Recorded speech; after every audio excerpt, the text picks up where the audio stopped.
Thank you so much for joining us today to share your experience in getting started with your PTA programming with the National PTA. To kick us off, please share your name, city, and state that you are visiting us from. I'm Sherry Sanders, and I am from Wiley, Texas. Wonderful. And thank you so much, Sherry.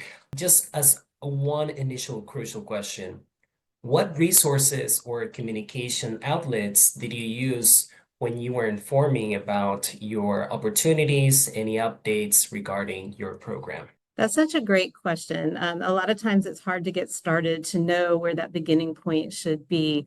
And the first thing I would say for us that really helped was membership. Once you're on that membership list, you're going to get those fantastic emails, and they're a wealth of information.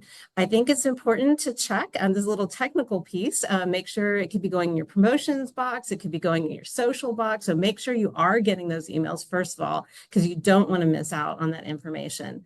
The second thing I would say are the website links. The first one, pta.org, is super streamlined. If you just start there and scroll down, you are going to find so much information, links to other sources that it's really easy to navigate. I know a lot of times a new website can be intimidating, but for us, we felt like it was very user-friendly and had everything we needed for basic information. It's a great combination.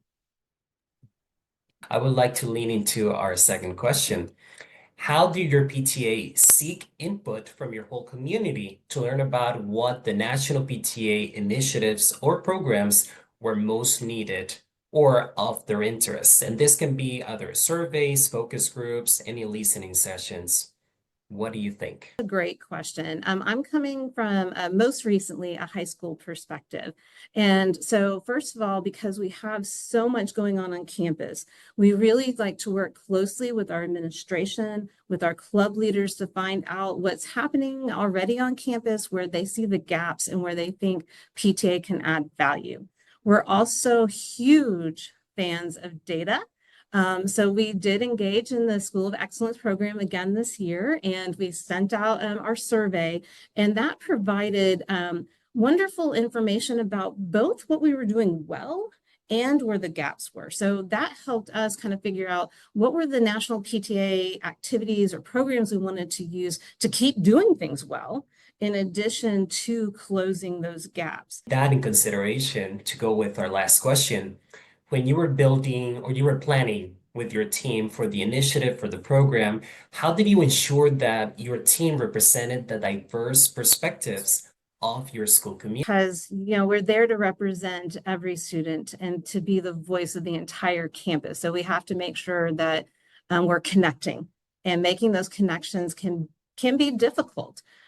So some of what we thought about was how to expand our student and our parent engagement beyond our typical folks who attend, beyond our student leaders who are already involved in all the things. We wanted to hear from the other students and the other parents. So as part of our School of Excellence efforts, we did translate our survey into Spanish. That's the second most spoken language at our campus. So we made that available to them.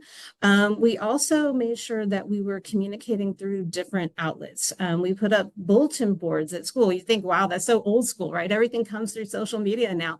But the kids and even the parents who are visiting campus for all the things, they stop and they stare at the wall. And so we provided our information there as well to make sure we were connecting with a broader audience. And it didn't take a lot of extra effort on our part.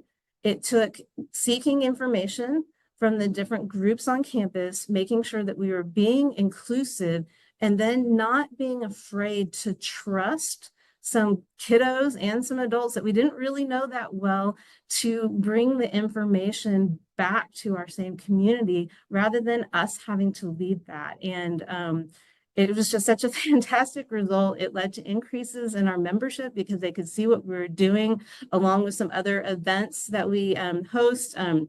We have another one we do, Almo Defend Myself.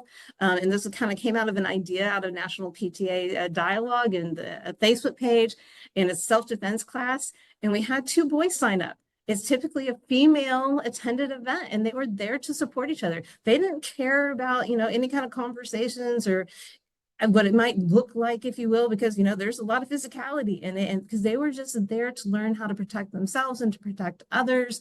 And it was so great to see that our efforts really are bearing fruit and that we really are touching our entire community. Thank you again for your time. And as I am moving forward, I am hoping that everyone who sees this video can also not only hear you, but get to visit and hear more from our PTA programs by visiting that pta.org/programs. Thank you once again, Sherry, and take care now.